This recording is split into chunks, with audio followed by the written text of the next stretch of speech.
My boyfriend broke up with me while I'm on vacation and I did not see it coming. I'm currently on vacation with my family, and my boyfriend has been acting strange all week.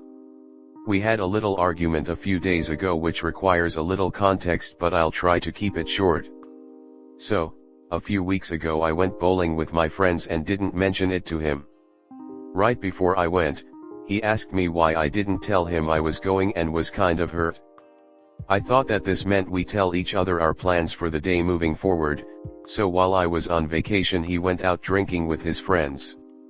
I asked him why he didn't tell me, and I thought it was weird since a bar setting is a lot different than a bowling alley. He got mad and said that he feels like he's not allowed to have a life.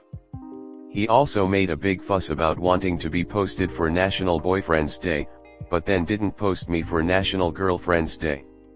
I think those national days are dumb anyways, but when I asked him why he didn't make a post for me he got angry and defensive.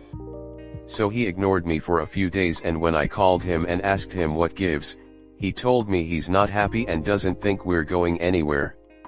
It was completely out of the blue and he did it without showing any type of emotion. We worked together. He told me he already talked to our boss and made sure we wouldn't be scheduled together. We were taking 2 classes together this coming semester and he said we'll each drop one. He also asked me to drop his clothes and items off at his friend's house, who lives a good hour away from me, and I told him I am absolutely not driving all the way out there just to deliver his clothes. I'm devastated and I don't know what to do. Our relationship wasn't perfect and we had some hiccups, but we always talked things out and made it work. I'm so sad and it's ruining the last few days of my vacation. How can I get through this? Comnet. He doesn't get to dictate what you do. Do not drop a class that you want to take. Do not drive anywhere with his stuff. He can arrange pickup. Talk about a hypocritical controller. I'm sorry if you're hurting. If you were my daughter, I would thank the stars that this guy let himself out the door. His emotional immaturity is a big problem. Just be busy. Hang out with friends, go out, focus on hobbies. Go no contact. Box up his stuff. If he wants it, he can come get it. Don't play his manipulative games. You are better off. Next story 2. I am trying to figure out what I should do with my crush. Okay, so I am really into my crush. Her and I have a lot in common, from music to anime to how we view things. She has only ever dated one person before and it was for a few days, so you could say she has never been in a relationship before. She has said age and looks do not matter, as she would be with someone for their personality. She prefers women but would date a man. She is also grossed out by anything sexual in nature. As someone who is semi-asexual, I do not mind if we did not do anything. I would wait until she was comfortable, of course. Another girl is into me. She is the opposite. She is very sexual, and has even said she would let me be with another woman in bed if she can watch. Am I crazy for rejecting her who is into me, for my crush who may not even like me in that way? I have dated many girls in the past, but every single one came to me first, and then I slowly got feeling as we dated. This is the first girl I ever had feelings for first. So as someone who has always had them come to me, I do not know where to even start. I just do not know what to do or even how to go about it. Comment. I mean, if you are not into her, you are not crazy for rejecting her. As for your crush, you can try to ask her on a date and see how she reacts. If she says no, you respect her and continue to be friends with her, without second intentions.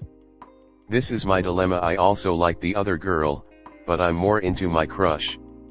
And I do not want to outright ask her out, as it may ruin our friendship. But if I wait too long, I could potentially end up with neither. From what you describe here, your crush has all the makings of a great platonic friendship. You're not her preferred gender and neither of you are sexually motivated. The age difference would be a bit creepy for romance, but you get along great and have lots to talk about, you know, like a friend. But if you're semi-asexual, you can't get with 26F either. She's going to want sex all the time and you're not going to want that. Seems you should be BFFs with 21F and maybe just let 26F fade away. If you truly want romance, try to find someone over 25 who's likewise not that interested in sex. Good luck. Next story 3. How can I lower my expectations for our relationship? TLDR, how can I get over my too high expectations and just be happy in the moment with what we have? I want to learn to lower my expectations to be happy in the relationship. Details: my fiancé sucks at planning stuff. The 5 years we've been together, he hasn't done anything special, i.e. seeing a movie, buying a seemingly random gift via Amazon Prime for birthday/anniversary, running errands together, more than 2x since we moved in together 4 years ago. From his own admission, he struggles with focusing on things. I plan stuff for us semi-frequently, but it makes me sad he never does for us. I even tried to make a list of things we could do, from free to a $600 overnight trip, this summer, so all he had to do was choose one and say we're going since we are both off from work, teacher/seasonal, and we haven't done anything besides the dates I took him on. We also don't have sex often, and as a result I don't feel desired by him. I struggle with horrible self-esteem and low confidence. I am struggling to disconnect his engagement with me to my value as a person. However, we do a lot of the little things. We run errands together every Saturday, frequently walk to get a takeout coffee, watch a movie at home a few times a week, eat dinner together every night that I want to learn to feel more satisfied with. I realize that my expectations aren't fair for him. He doesn't need those things. I want to learn to lower my expectations so I can feel more satisfied in the relationship. Some lines of thinking I need help with. We don't have sex, or if we do, he doesn't really touch my body. In my mind, it's because I am ugly and not sexually desirable. How do I get my brain to not think that and instead understand that we don't need sex or physical connections? He doesn't take me out or plan special dates for us. My brain, if you were a better, more interesting person, he would. You don't deserve nice dates and trips anyways. Girls like you don't get the kind of love you read about. Instead, how can I learn to be happy and content with the little things? There are more obviously, but I think that kinda gets to the bottom of some for now. Also, if anyone has any self-help books along the lines, I'd appreciate the titles. Comment. I don't think that is the move to make here. Listen to yourself. You're unhappy because your relationship is unfulfilling to you. You've painted yourself into a corner where you think acceptance is the only option. What will happen is that you pretend to be happy. Then, you will hit your disappointment again. You're saying your expectations are not fair to him.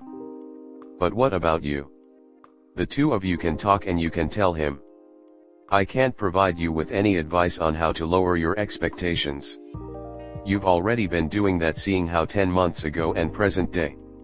Seems like nothing has improved. Your standards are already there. Do you really want to go lower? My honest opinion is you should be seriously reconsidering your marriage.